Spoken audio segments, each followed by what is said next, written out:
Okay, so we got our A4 paper, push down on the setting, pop our paper in, select A4 in here into half fold, then we can press start.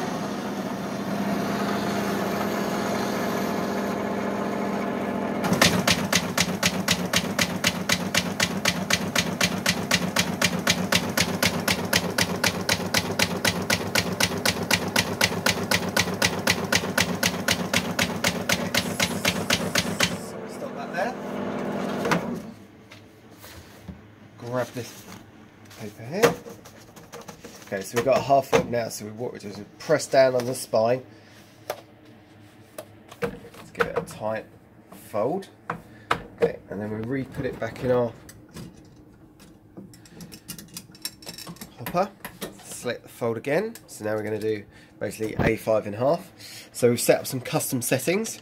So we just need to select C1 because that's our first fold. C1. Okay.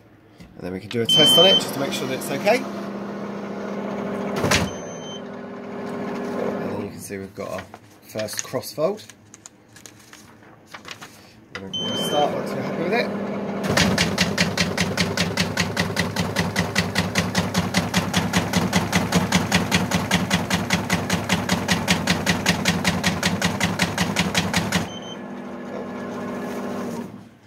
Okay, so we can get all our papers together again.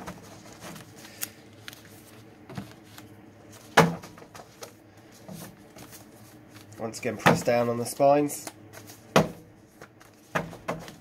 Just helps with the folding. Okay, and then we pop it back in again.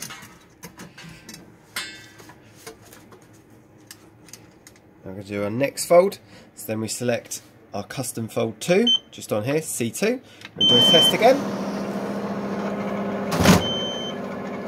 Cool. Then we can see we've got our next fold.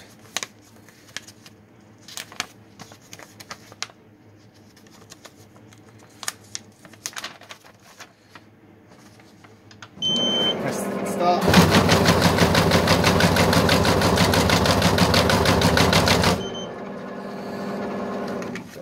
So you might find that you get a few indentations on the fold because we're folding quite thick, so you might find that some of them you get a slight indentation. That's the only one. But you can see it's quite fast. Brilliant.